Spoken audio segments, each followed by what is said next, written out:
This is TPL Local Montreal.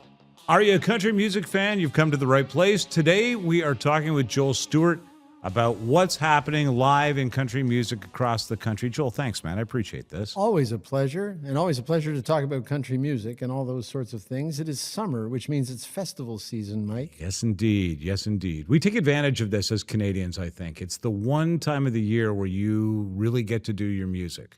Well, you know, and it is a lot of the festivals, especially in Western Canada, are part of the calendar of the people who attend the festivals. Right. You know, when I was at CMT, we used to cover the Craven Country Jamboree every year. And it didn't matter if there was a rider game on, people would still come to the festival. It's now called Country Thunder, and it's a beautiful setting. But the people who go there, that is what they plan for all year. And it's a shame they don't remember anything after Friday night. I think that there's a good reason for that, and I think it's a part of the fun as well. Yes. Who are we going to see this summer that might be some of the highlights? I think on some of on the Country Thunder routing, which is there's a Country Thunder in Winnipeg, there's a Country Thunder in Saskatchewan, there's a Country Thunder in Calgary. Some of the names change, but one of the bigger draws is Lainey Wilson, who a great singer, but she's also known from the TV show Yellowstone and all that kind of stuff. Yeah. And she recently married a fella who was a former backup quarterback for the Ottawa Rough Riders, or the Ottawa Red Blacks. No, really. All roads lead to the CFL. Isn't that something? Anyway, yeah, in your world they do, don't they? Yes, they really do. Super fan. Lainey Wilson will be the big draw.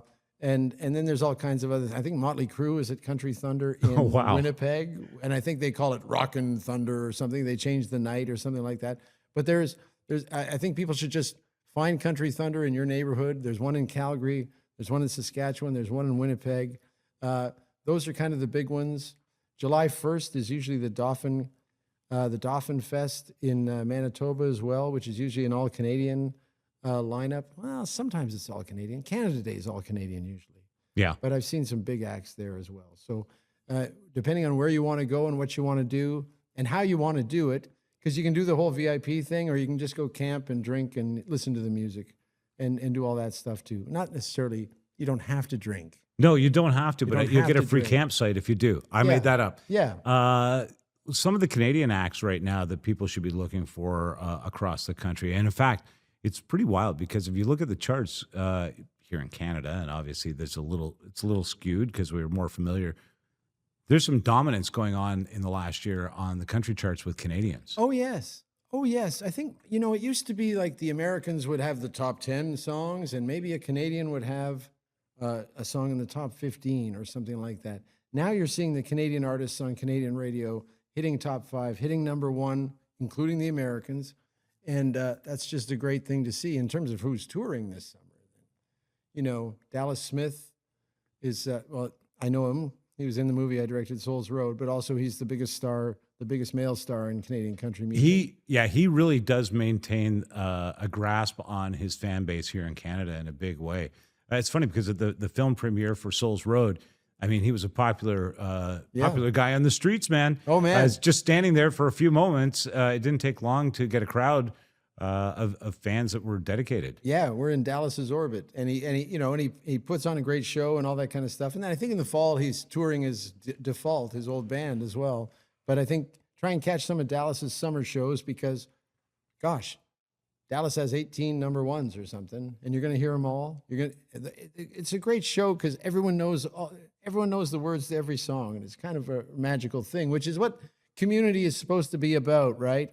It's the thing we didn't have during the pandemic. We didn't have that ability to share our love of something with a total stranger. You know, and I think people are just now, maybe I'm wrong about this, and maybe you're finding this in your own life, people are now just getting back to being out and taking live.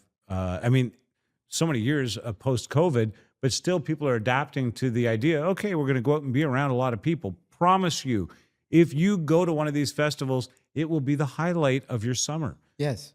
There's really no two ways. Yeah. That's why they plan it every year. That's what are we doing again next year? We're doing the exact same thing with the exact same people. And man, that is not stale.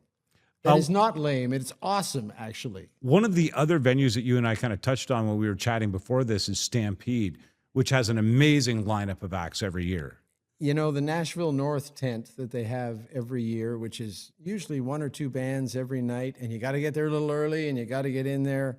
But every different night of the week, they will have a superstar from our country, usually Canadian, some baby American acts too, but you will know the songs from the radio. You will enjoy that environment.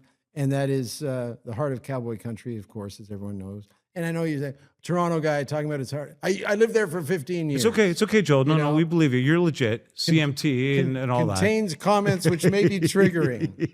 But it is the Stampede, and country music is the soundtrack of the Stampede, and they do an incredible job of programming that, and they spend a lot of money programming. They are a good gig to get. Take a look. I would recommend this. Take a look for our country music lineup, which will be posted in a video in the next couple of days. And we'll give you sort of the lineup of what's happening on the West Coast. And you might want to do a little bit of travel and catch some of these festivals and some of these artists. So we'll make them available for you. Joel Stewart, thank you so much. Hey, my great pleasure. Thanks for having me. Looking for reliable and convenient personal safety products? Less Lethal has you covered. As Canada's only authorized Byrna distributor, we provide a range of products for recreation, protection, and security.